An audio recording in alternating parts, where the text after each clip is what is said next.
नमस्कार दोस्तों, कैसे हैं आप सब।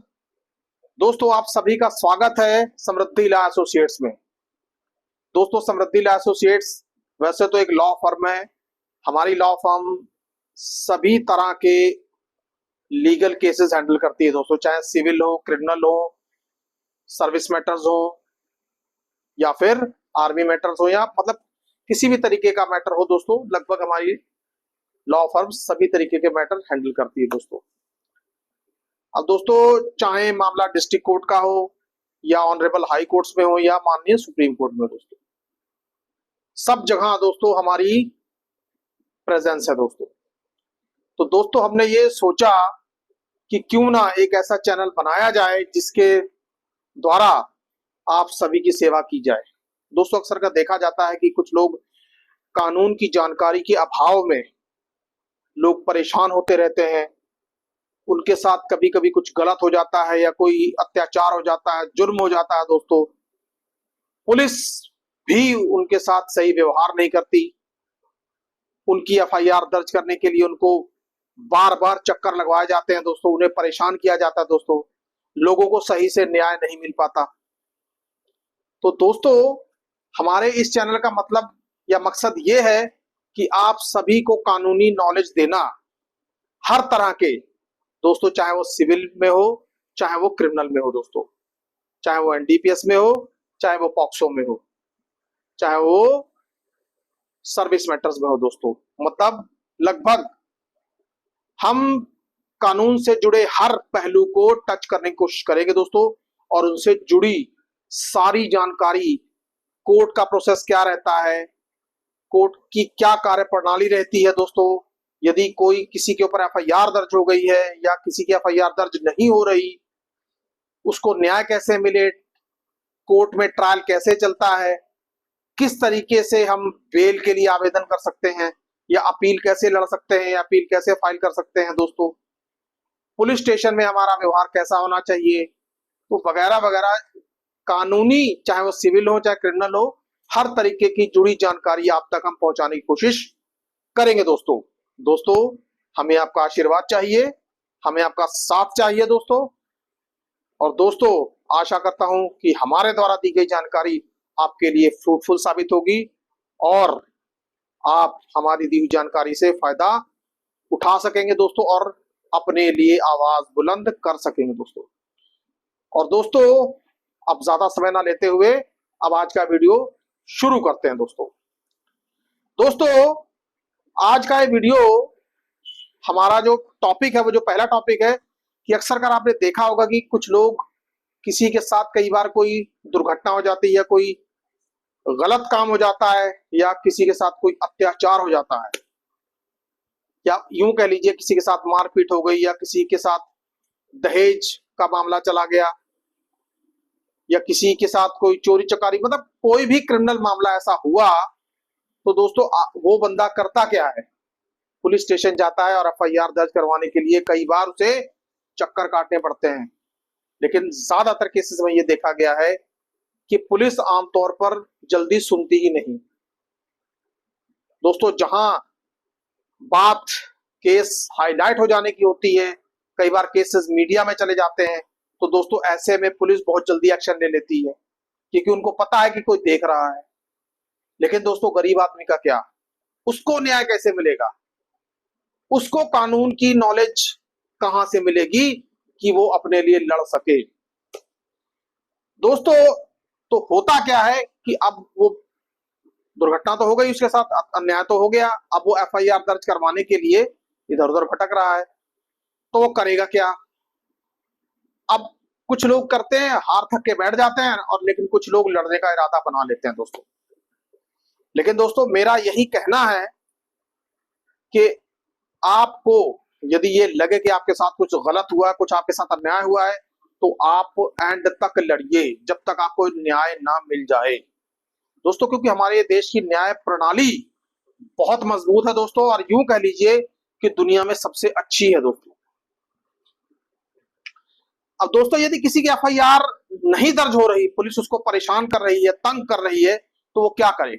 सबसे पहले आपने ये करना है कि उस जिले में जहां पर ये कोई घटना हुई है, वादी के साथ यदि कोई वो घटना हुई है, तो उस जिले का जो सबसे ऊंचा पुलिस अफसर होता है उसको एक हाथ से लिखकर या टाइप करवाकर एक कंप्लेंट दीजिए।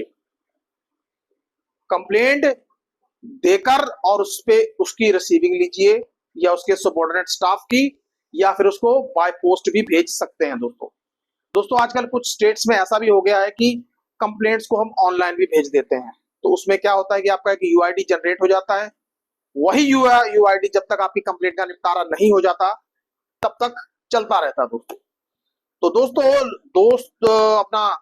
शहर के सबसे बड़े पुलिस अफसर को वो कंप्लेंट दीजिए और इंतजार कीजिए कि उसके एक्शन का। यदि आपकी दी हुई कंप्लेंट पर वो एक्शन करता है तो ठीक है, उचित कार्रवाई करता है तो ठीक है, नहीं कार्रवाई करता तो कुछ दिन इंतजार करने के बाद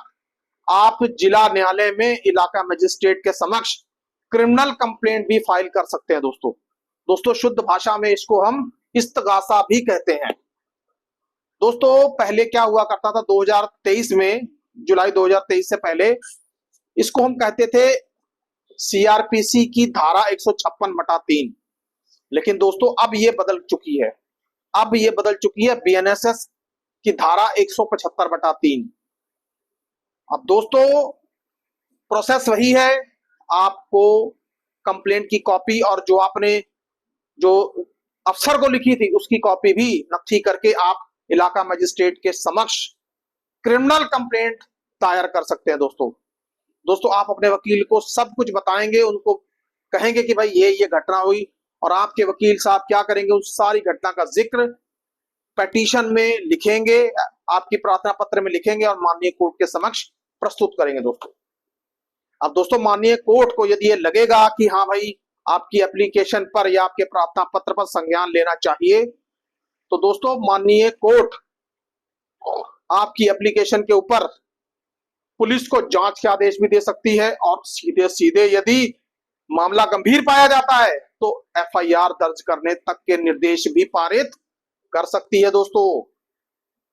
लेकिन दोस्तों सवाल यही है कि आपकी एप्लीकेशन में दम होना चाहिए, आपके तथ्यों में दम होना चाहिए। आपके वकील साहब ने कोर्ट में केस किस तरीके से प्रेजेंट किया है इस बात पर निर्भर करेगा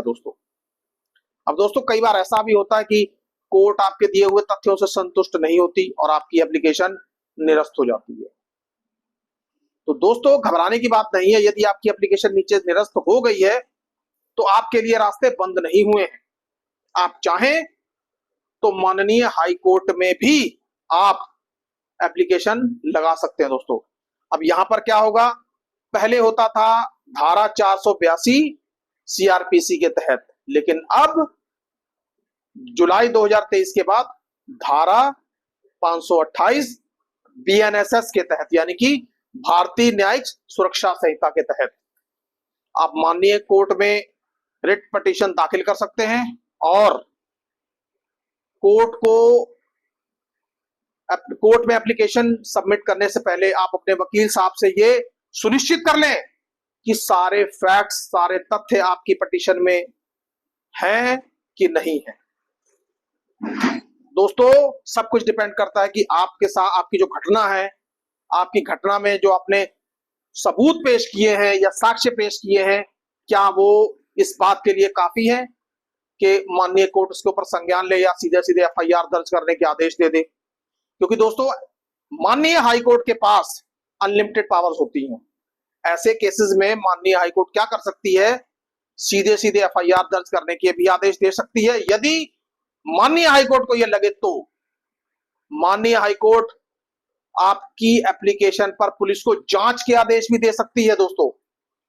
और दोस्तों यदि माननीय कोर्ट को यह लगे कि आपकी एप्लीकेशन में किसी प्रकार का कोई दम नहीं है, कोई फैक्ट्स में आपके कोई भी दम नहीं है या आपके तथ्यों में कोई दम नहीं है, तो कोर्ट आपकी एप्लीकेशन को निरस्त भी कर सकती है। दोस्तों अब इसके बाद बचता है माननीय सुप्रीम कोर्ट जाने का रास्ता। अब दोस्तों माननीय सुप्रीम कोर्ट में भी जाने का लगभग यही प्रोसेस है। वहां पर भी जाकर यही सब कुछ होता है लगभग। बस बात इतनी सी है कि आपके वकील साहब किस तरीके से आपके केस को प्रेजेंट कर रहे हैं, क्या आपके तथ्यों को सही तरीके से कोर्ट के सामने रखा गया है, क्या बहस प्रॉपरली की गई है। दोस्तों इन्हीं सब बातों को देखकर कोर्ट देखता है और उसके बाद यदि न्यायालय ये पाता है कि भाई आपकी एप्लीकेशन पर संज्ञान लेना चाहिए, एफआईआर के आदेश देने चाहिए या जांच के आदेश देना चाहिए, तो माननीय उच्चतम न्यायालय दे भी सकता है दोस्तों। और आपकी एप्लीकेशन को यदि सही नहीं पाता तो निरस्त भी कर सकता है दोस्तों। और दोस्तों एक बात याद रख लीजिए, चाहे माननीय सुप्रीम कोर्ट हो या माननीय हाई कोर्ट हो, आपकी एप्लीकेशन में यदि किसी प्रकार की कोई गड़बड़ी पाई जाती है या कोई कहीं पे माननीय कोर्ट ये पा लेती है कि आपके तथ्यों में विषयों को तोड़ मरोड़ कर पेश किया गया है दोस्तों, या जानबूझकर कोर्ट का समय बर्बाद करने के लिए आपने ये एप्लीकेशन लगाई है, तो दोस्तों याद रखिए माननीय कोर्ट जुर्माना भी लगा देती है। तो दोस्तों उच्च अदालतों में यदि आप अपनी एप्लीकेशन को परसू करें तो इस बात का ध्यान रखें कि आपकी एप्लीकेशन बिल्कुल सही और सत्य पर आधारित होनी चाहिए दोस्तों। आपके फैक्ट्स बिल्कुल क्लियर होने चाहिए और आपके जो वकील साहब हैं उन्होंने आपके केस को कोर्ट में कैसा रखा है, कैसा रिप्रेजेंट किया दोस्तों, ये होना चाहिए दोस्तों। बाकी दोस्तों न्याय देना ये सब माननीय कोर्ट के विवेक पर निर्भर करता है दोस्तों, क्योंकि दोस्तों इस दुनिया में कोई भी वकील ये नहीं कह सकता कि भाई इस केस में ऐसा ही होगा, क्योंकि दोस्तों न्याय न्यायपालिका के न्यायिक विवेक के आधार पर ही होता है दोस्तों। दोस्तों आई होप आपको ये समझ में अब आ ही गया होगा कि यदि एफआईआर कहीं पर दर्ज नहीं हो रही है, आपकी कानूनी रूप से पुलिस आपकी मदद नहीं कर रही, तो आप कौन कौन से स्टेप्स ले सकते हैं दोस्तों। दोस्तों ये कुछ यूजफुल स्टेप्स हैं जिनको आप लेकर अपने लिए नए रास्ते बना सकते हैं दोस्तों और न्याय पा सकते हैं दोस्तों। दोस्तों आप सभी से निवेदन करूंगा कि इस वीडियो को ज्यादा से ज्यादा लाइक करें, शेयर करें और दोस्तों लोगों तक फैलाएं, ताकि जो लोग न्याय के लिए दर दर भटक रहे हैं उनको पता लगे और वो अपने लिए न्यायिक लड़ाई लड़ सकें दोस्तों। सुखी रहिए, स्वस्थ रहिए। जय हिंद, जय भारत।